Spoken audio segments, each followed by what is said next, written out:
നമസ്കാരം. ഈ സിനിമാ താരങ്ങളുടെയും സെലിബ്രിറ്റികളുടെയും ഒക്കെ പ്രശസ്തി വോട്ടാക്കി മാറ്റുക എന്നുള്ളത് രാഷ്ട്രീയ പാർട്ടികളുടെ എക്കാലത്തെയും തന്ത്രമാണ്.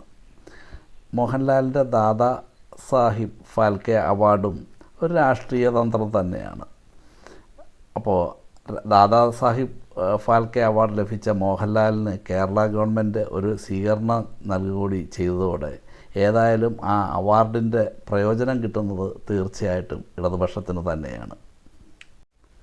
അതുകൊണ്ടാണ് ഈ കേരള സർക്കാർ നടത്തിയ വാനോളം ലാൽ സലാം എന്ന പരിപാടിക്കെതിരെ സംഘിമനസ്സുള്ള ചേർത്തല ജയൻ എന്ന നടൻ വിവാദ പ്രസ്താവനയുമായി വന്നത്.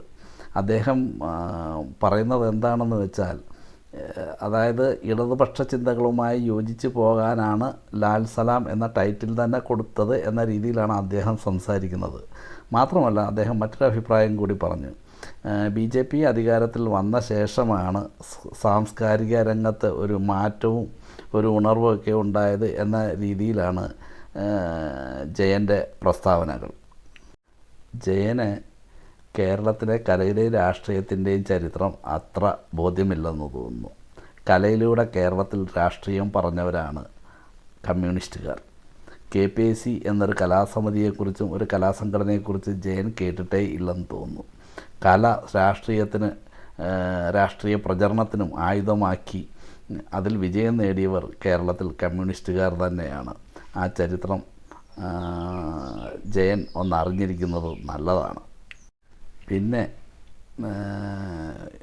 BJP വന്ന ശേഷമാണ് കേരളത്തിലെ സാംസ്കാരിക രംഗത്ത്, ഇന്ത്യയിലെ സാംസ്കാരിക രംഗത്തിന് മാറ്റം വന്നതെന്ന് ജയൻ പറഞ്ഞത് അക്ഷരാർത്ഥത്തിൽ നേരാണ്. BJP അധികാരത്തിൽ വന്ന ശേഷമാണ് മതസ്പർദ്ധയും ഭാഷാസ്പർദ്ധയും ദേശസ്പർദ്ധയും കലയിലൂടെ പ്രചരിക്കപ്പെടുകയും അതിനെ സർക്കാർ തന്നെ സ്പോൺസർ ചെയ്യുകയും ചെയ്യുന്ന ഒരു രീതി ഇന്ത്യയിലുണ്ടായത്. അപ്പോൾ ജയൻ സാറ് പറഞ്ഞത് നേരാ സാറേ, എന്നാലും സാറിൻ്റെ ഉള്ളിൽ ഉറങ്ങിക്കിടന്ന ആ സംഘി മനസ്സ് ആരും കാണാതെ പോയല്ലോ.